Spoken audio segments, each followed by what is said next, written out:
Sleeping poorly after 60 is not inevitable. It's the result of habits nobody told you were harmful. There are five mistakes that millions of people make every night before bed. Mistakes that rob you of the most restorative hours of sleep and leave you exhausted even after 7 or 8 hours of rest. And the worst one of all is something you probably do every single night thinking it's helping you relax. I'm Dr. Cezar Villareal. For over 15 years, I've treated sleep problems in patients over 60, and I've watched correcting these mistakes transform the lives of people who had accepted insomnia as just another part of aging. What I'm going to share with you today can change how you sleep starting tonight. As always, consult with your doctor if you have persistent sleep issues. Your body repairs itself while you sleep. That's not motivation, it's pure biology.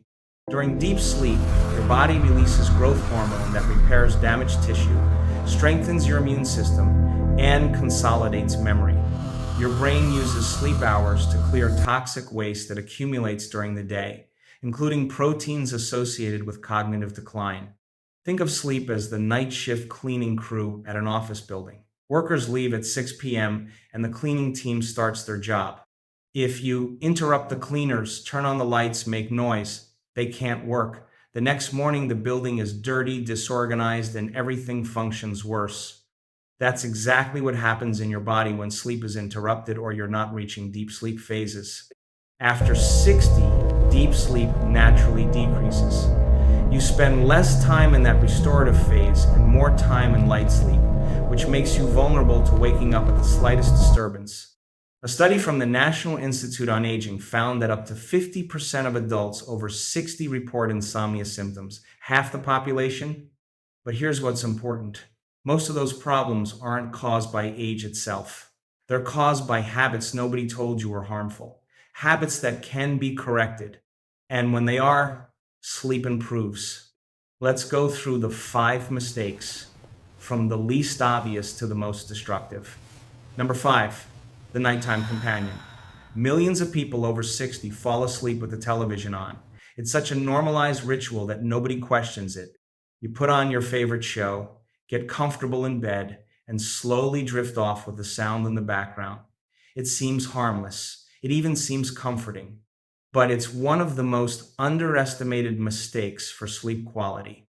The problem comes from 2 directions. First, the light. Television screens emit blue light that your brain interprets as daylight. This light suppresses melatonin production, the hormone that tells your body it's time to sleep.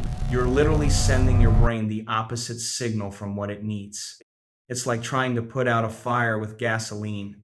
Second, the stimulation. Even if you think you're not paying attention, your brain keeps processing sounds and images while you try to fall asleep. Every scene change, every volume increase, every fragment of dialogue activates your cortex and pulls you away from the path to deep sleep. You never reach the restorative phase because your brain is half working all night long.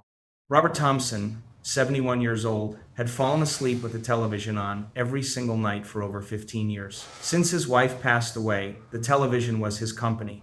He fell asleep with it and woke up with it. He said that without the television, the silence made him anxious and he couldn't sleep. But every morning he woke up exhausted. He slept 8 hours and felt like he hadn't slept more than 4.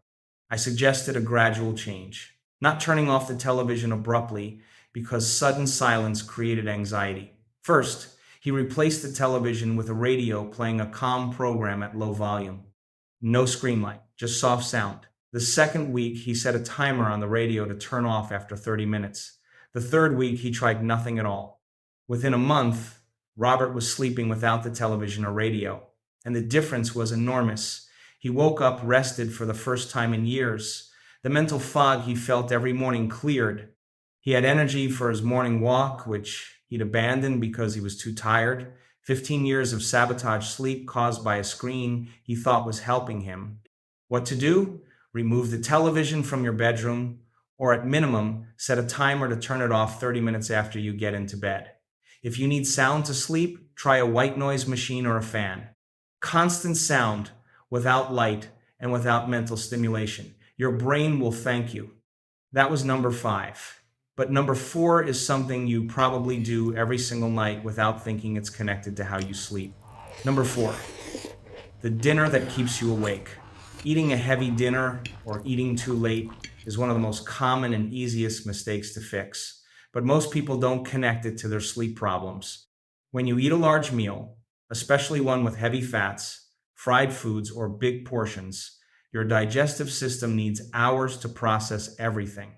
And active digestion competes directly with deep sleep.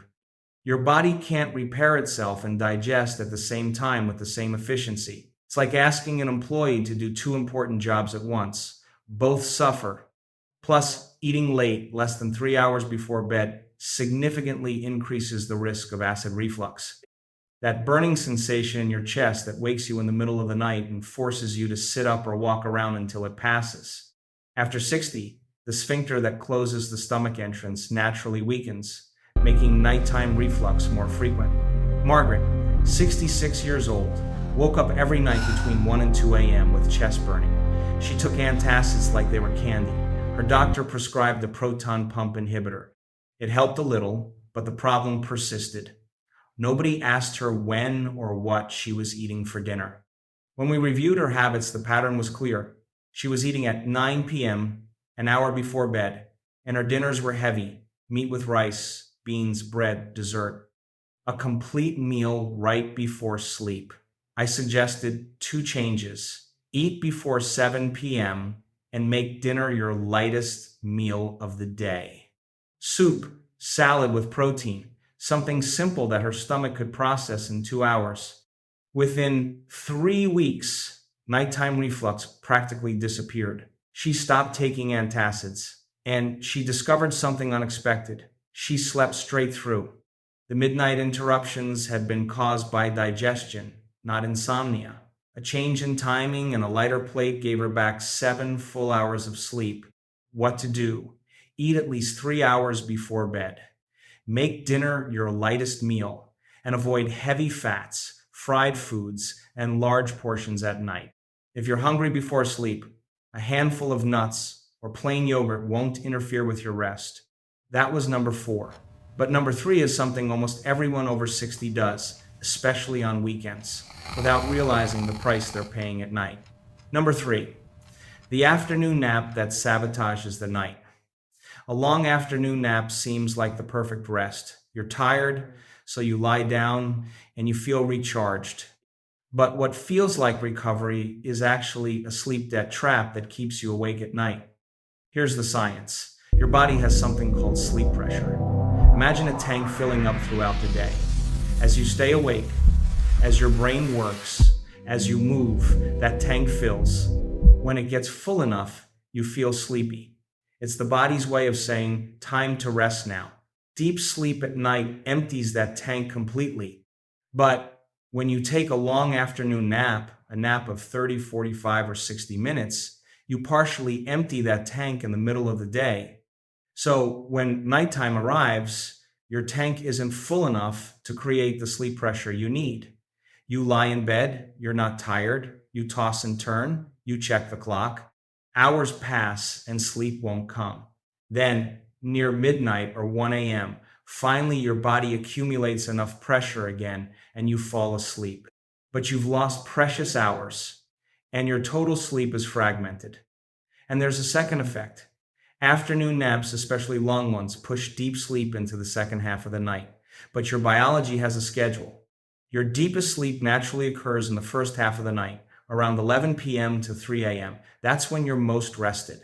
If you shift sleep late, you get less of that valuable deep sleep and more of the lighter sleep that doesn't repair you properly.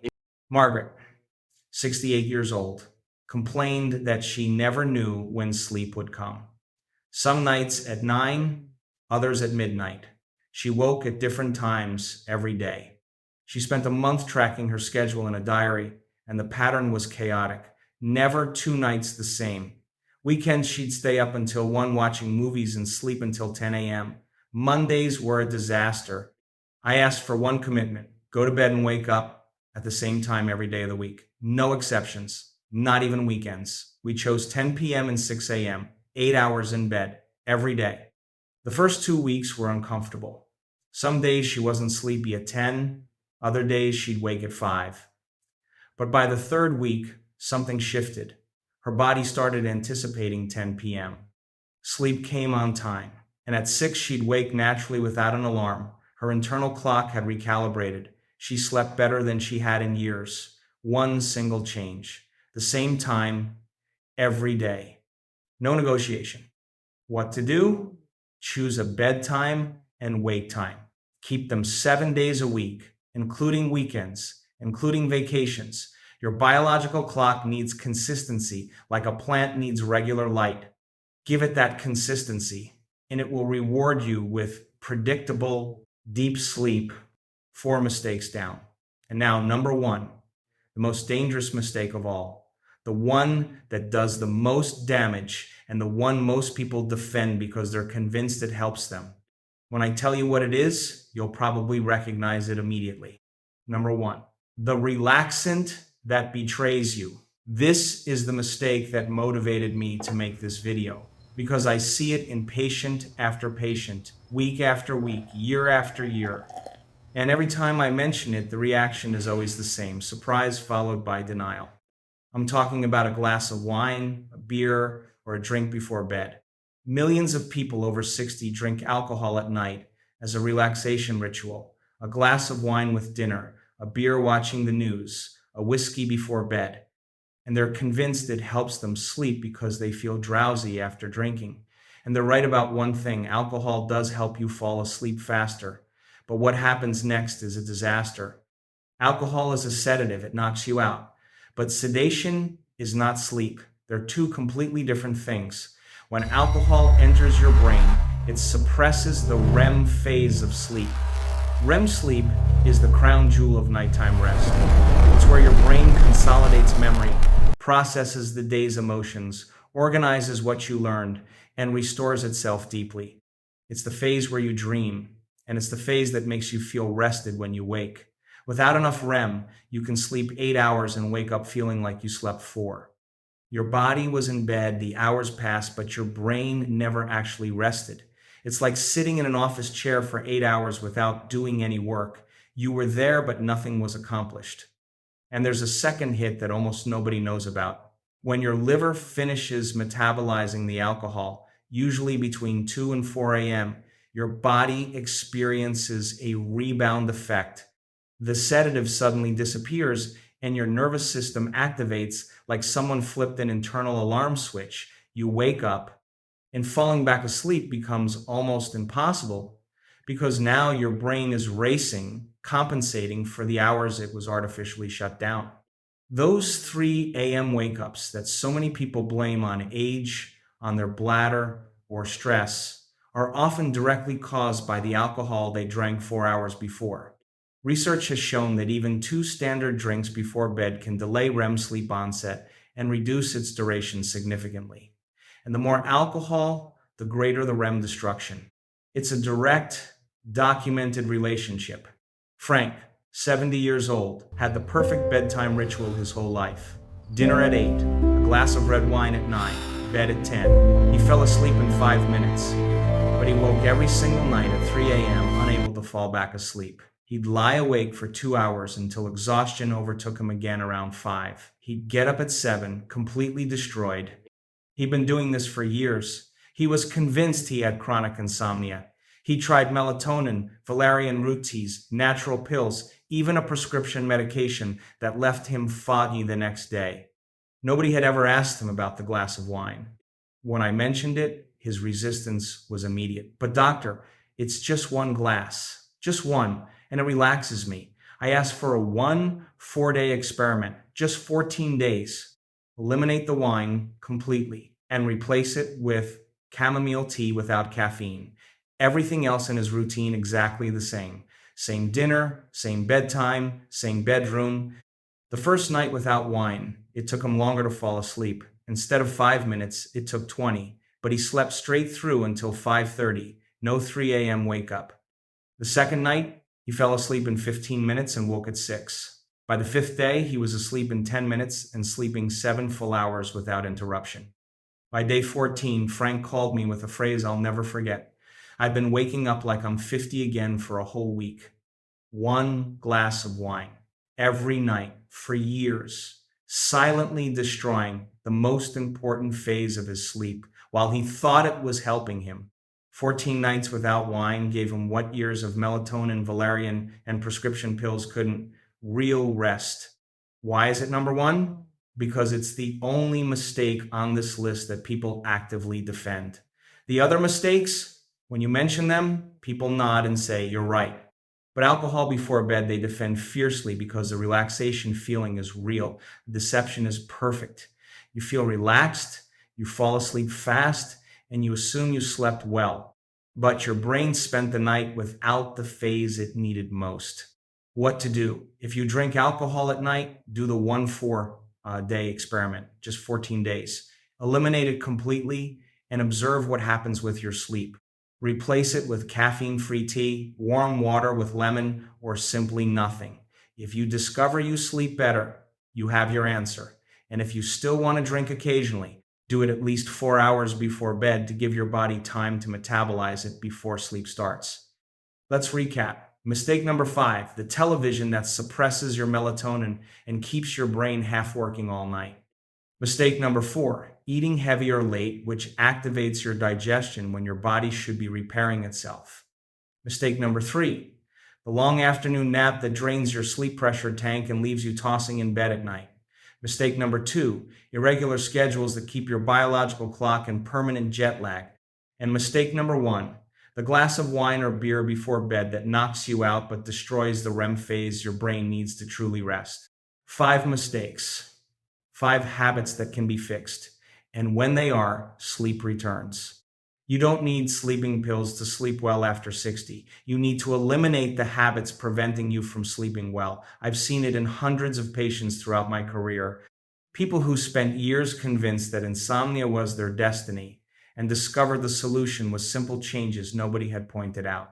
Consult with your doctor if you have persistent sleep issues, especially if you suspect sleep apnea or other sleep disorders. If you're wondering what foods and routines can actively help you sleep deeper, including a breathing technique that can reduce the time it takes you to fall asleep, that's exactly what I reveal in the next video. Don't miss it. If this was helpful to you, share it with someone who can't sleep well. A shared video could be the change that person needed. Take care of your health. See you soon.